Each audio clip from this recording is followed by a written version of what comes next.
to do something that violates their conscience. Another thing Paul would tell us is don't push somebody to accept your position. If you voice an opinion in church, leave it as an opinion. If you have a conviction about one of these disputable matters, do not make it equal to a teaching. And then lastly, Paul would tell us, do not let these issues divide the church or be a stumbling block to someone else. In Paul's way of thinking, the weak and the strong, neither one of them is a bad Christian. They're just different. They come from different walks of life, and the weaker Christian has some maturing to do.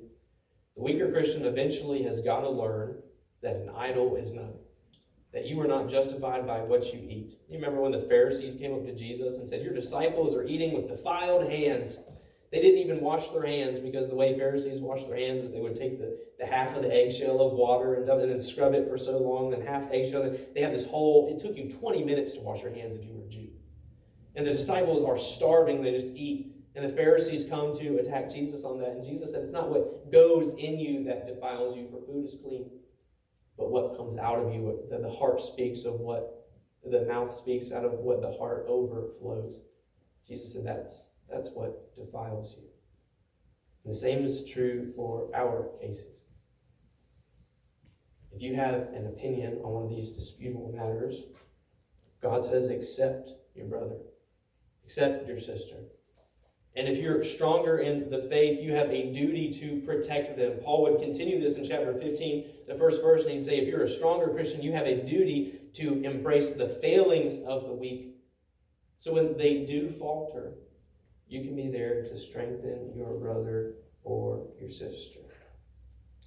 In John chapter 17, John records Jesus praying for future believers. Starting in verse 20, here's Jesus praying.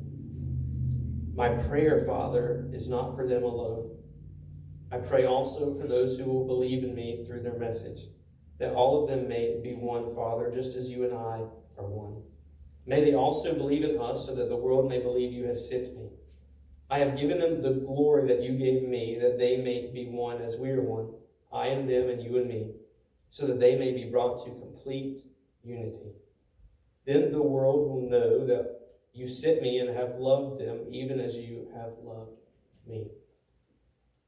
If you have a newer translation of the Bible, the heading of that passage is Jesus prays for all believers. That is Jesus praying for you in Fairview Christian Church in 2020, that we would be a unified church, that we would be a unified people, that we would be a people that we may not have anything in common. We may see things totally different. There are probably people sitting in here that one of you would say, argue over the color of the sky.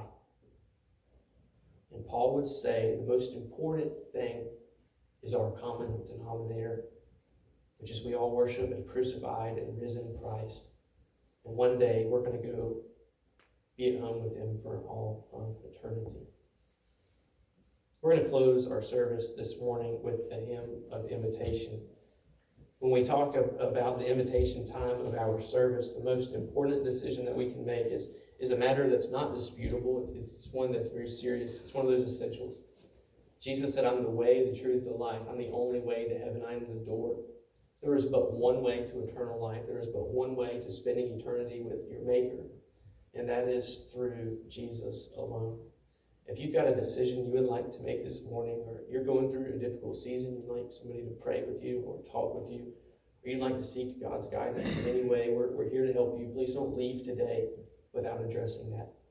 If you've got a decision you'd like to make this morning, then as we sing, you come forward.